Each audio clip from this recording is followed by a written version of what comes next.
Spring slowly comes to its midpoint. It is May 2nd. The 20th anniversary begins.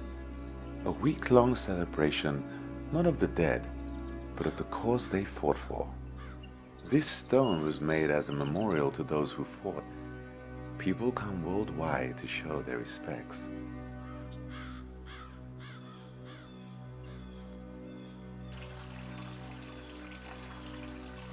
Still not allowed on the school grounds, we decided to explore the outer rims of the Forbidden Forest with two other former students.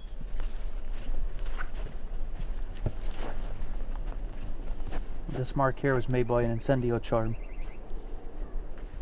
I remember a group of us tried to flank the Death Eaters from Hogsmeade.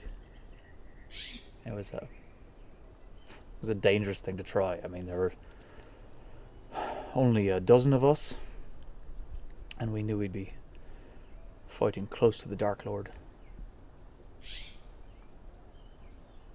How did the diversion work out for your group? Well, we didn't meet you-know-who, but he had recruited a number of creatures to his command. Giants,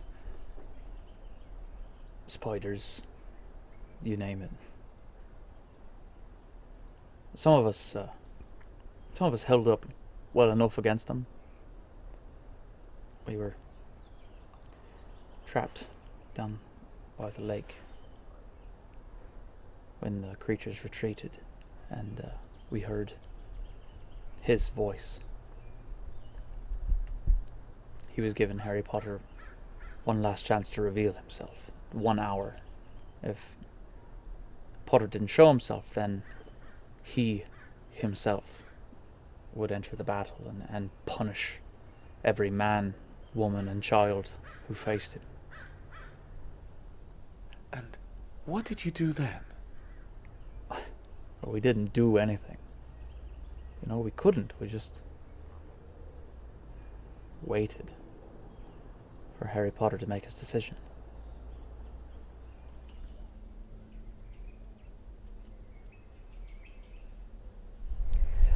I believe this is where you-know-who stood when he announced Potter's death. That's when we all lost hope. And then he came back. Yeah.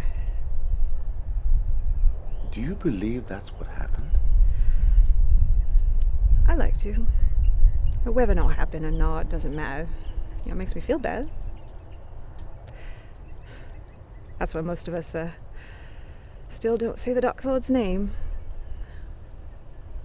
Deep down, for us, he's still alive.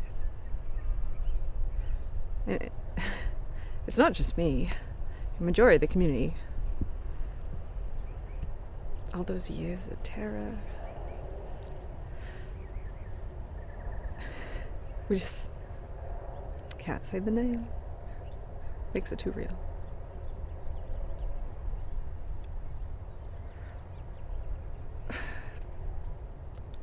I'm sorry.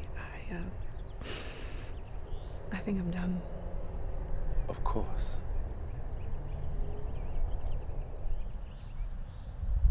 During the week of the celebration, we ran into another acquaintance of Mr. Potter's, Luna Lovegood. A week later, we scheduled to talk to her. Though most of the interview she was quite unfocused, we did manage to have this brief discussion. What would it have been like if the Dark Lord had killed Harry Potter? But I think it would have been all of our worst nightmares. There would be no more happiness, no joy. We already experienced some of that before the war, Muggleborns would be rounded up, perhaps, and given over to the Dementors, and dark arts would be taught in schools. Death Eaters would be watching your every move. Families were broken, husbands watching wives murdered, parents watching their sons and daughters slaughter others.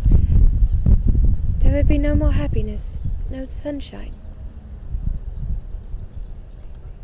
You were one of the prisoners during the war, were you not?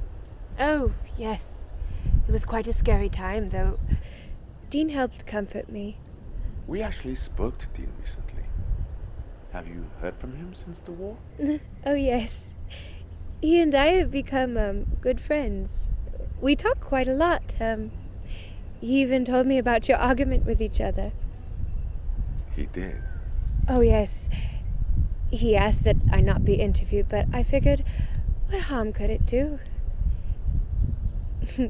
He can be a little protective sometimes. Did he tell you what our disagreement was about? About Harry? And what do you believe on that matter? Well, I don't know. I don't know if I would be the right person to ask about that. You might want to think about asking Harry. Unfortunately, he's decided not to participate. Oh, that's too bad. I suppose I could ask Ginny for you. She would probably know. I very much doubt that. Oh. Sometime later, we received an owl from Mrs. Potter herself. It seemed Mrs. Lovegood was true to her word, and very much correct.